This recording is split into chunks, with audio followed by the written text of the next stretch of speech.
સુરતની સુરભી ડેરીમાંથી 2 દિવસ પહેલા નકલી પનીરનો જથ્થો ઝડપાયા બાદ આરોગ્ય વિભાગની કામગીરી સામે સવાલો ઉઠ્યા છે। ભૂતકાળમાં લેવામાં આવેલા સેમ્પલ ફેલ થયા બાદ 2 દિવસ પહેલા નકલી પનીર ઝડપાયું હતું। તેમ છતાં ડેરીમાં વેચાણ ચાલુ રહ્યું હતું। આરોગ્ય વિભાગે આજે ત્રીજા દિવસે સુરભી ડેરીનું આઉટલેટ સીલ કર્યું હતું।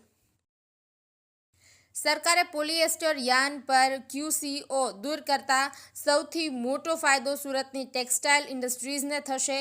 QCOના અમલથી ક્વોલિટી યાર્ન આયાત થઈ શકતું ન હતું। બીજી તરફ સ્થાનિક લેવલ પરના આ યાર્ન ભાવ સતત વધતા હતા।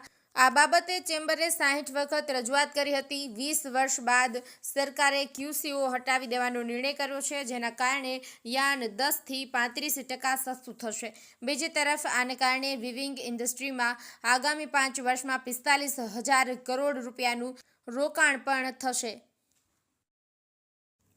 ગાંધીનગરના ડભોડા પોલીસ સ્ટેશન વિસ્તારના રાયપુરા ગામમાંથી 12 નવેમ્બર 2025ની બપોરે ગુમ થયેલી 9 વર્ષ 11 મહિનાની બાળકીની 13 નવેમ્બર 2025ની રાત્રે તેના ઘર નજીકથી જ પ્લાસ્ટિક કોથળામાંથી પેક કરેલી હાલતમાં લાશ મળી આવતા સમગ્ર પંથકમાં ભારે ચકચાર મચી ગઈ છે।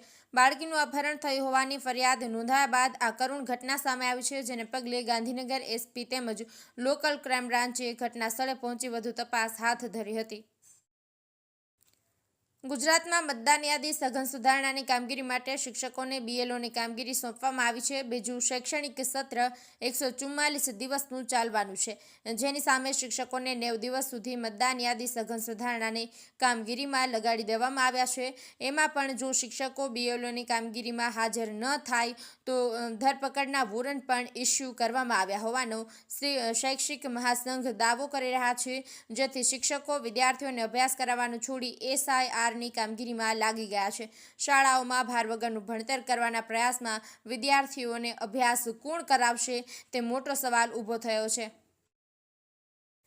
પશ્ચિમ રેલવેના અમદાવાદ મુંબઈ સેન્ટ્રલ સેક્શન પર સૌથી અદ્યતન વંદે ભારત સ્લીપર ટ્રેનના ટ્રાયલ શરૂ થવાના છે। 14 નવેમ્બર શુક્રવારથી ટ્રાયલ શરૂ થશે, જેમાં અમદાવાદથી મુંબઈ સેન્ટ્રલ સુધી મહત્તમ 130 કિલોમીટર પ્રતિ કલાકની ઝડપે ટ્રેન દોડશે। આ પહેલીવાર બનશે જ્યારે Vande Bharat sleeper version Ahmedabad Mumbai route પર દોડશે અને ટ્રેન સુરત સ્ટેશન પરથી પણ પસાર થશે। રેલવે સૂત્રોના જણાવ્યા અનુસાર આ 16 કોચવાળી વંદે ભારત સ્લીપર રેકમાં ફેરફાર કરાયેલા બોગીઓ છે।